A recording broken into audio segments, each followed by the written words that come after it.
قال الله تعالى في القرآن المجيد كل نفس ذائقة الموت ثم إلينا ترجعون۔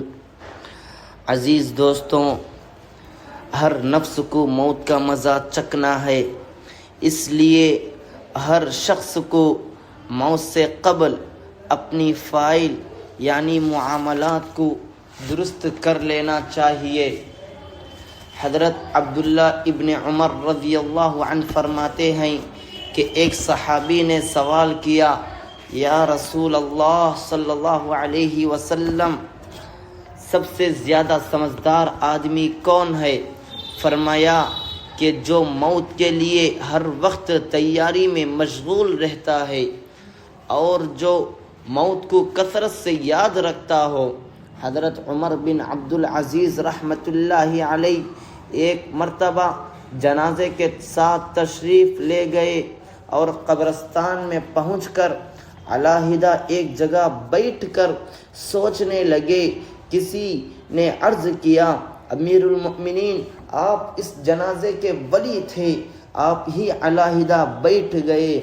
فرمایا، ہاں، مجھے ایک قبر نے آواز دی اور مجھ سے یوں کہا کہ اے عمر بن عبدالعزیز، تو مجھ سے یہ نہیں پوچھتا کہ میں ان آنے والوں کے ساتھ کیا کیا کرتی ہوں؟ میں نے کہا، ضرور بتا۔ اس نے کہا کہ ان کے کفن پھاڑ دیتی ہوں، بدن کے ٹکڑے ٹکڑے کر دیتی ہوں، خون سارا چوس لیتی ہوں، گوشت سارا کھا لیتی ہوں، اور بتاؤ کہ آدمی کے جوڑوں کے ساتھ کیا کرتی ہو؟ مونڈھوں کو باہوں سے جدا کر دیتی ہوں اور سرینوں کو بدن سے جدا کر دیتی ہوں، اور سرینوں سے رانوں کو جدا کر دیتی ہوں، اور رانوں کو گھٹنوں سے اور گھٹنوں کو پنڈلیوں سے، پنڈلیوں کو پاؤں سے جدا کر دیتی ہوں۔ یہ فرما کر عمر بن عبدالعزیز رونے لگے اور فرمایا، دنیا کا قیام بہت ہی تھوڑا ہے اور اس کا دھوکہ بہت زیادہ ہے۔ اس میں جو عزیز ہے وہ آخرت میں ذلیل ہے، اس میں جو دولت والا ہے وہ آخرت میں فقیر ہے۔ اس کا جوان بہت جلد بوڑھا ہو جائے گا، اس کا زندہ بہت جلد مر جائے گا۔ اس کا تمہاری طرف متوجہ ہونا تم کو دھوکے میں نہ ڈال دے، حالانکہ تم دیکھ رہے ہو کہ یہ کتنی جلدی منہ پھیر لیتی ہے، اور بے وقوف وہ ہے جو اس کے دھوکے میں پھنس جائے۔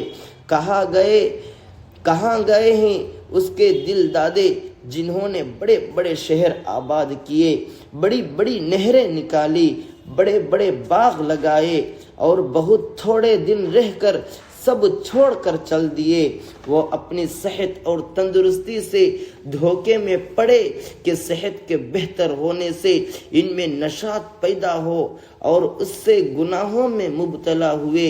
وہ لوگ خدا کی قسم دنیا میں مال کی کثرت کی وجہ سے قابل رشک تھے، باوجود یہ کہ مال کے کمانے میں ان کو رکاوٹیں پیش آتی تھی، مگر پھر بھی خوب کماتے تھے۔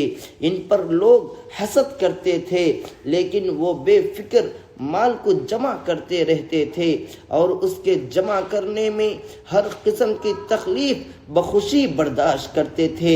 لیکن اب دیکھ لو کہ مٹی نے ان بدنوں کا کیا حال کر دیا ہے، اور خاک نے ان کے بدنوں کو کیا بنا دیا، کیڑوں نے ان کے جوڑوں اور ان کی ہڈیوں کا کیا حال بنا دیا۔ وہ لوگ دنیا میں اونچی اونچی مسہریوں اور اونچے اونچے فرش اور نرم گدوں پر نوکروں اور خادموں کے درمیان آرام کرتے تھے۔ عزیز و اقارب، رشتہ دار اور پڑوسی ہر وقت دلداری کو تیار رہتے تھے، لیکن اب کیا ہو رہا ہے؟ آواز دے کر ان سے پوچھ کہ کیا گزر رہی ہے۔ غریب امیر سب ایک میدان میں پڑے ہوئے ہیں۔ ان کے مالدار سے پوچھ کہ اس کے مال نے کیا کام دیا۔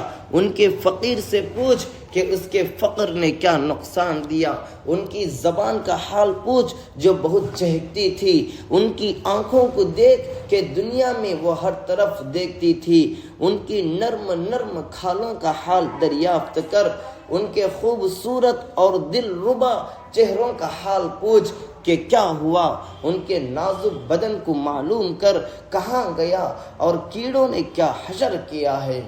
عزیز دوستوں، افسوس صد افسوس اے وہ شخص جو آج مرتے وقت اپنے بھائی کی آنکھ بند کر رہا ہے، اپنے بیٹے اپنے باپ کی آنکھ بند کر رہا ہے، ان میں سے کسی کو نہلا رہا ہے اور کسی کو کفن دے رہا ہے، کسی کے جنازے کے ساتھ جا رہا ہے، کسی کو قبر کے گڑھے میں ڈال رہا ہے۔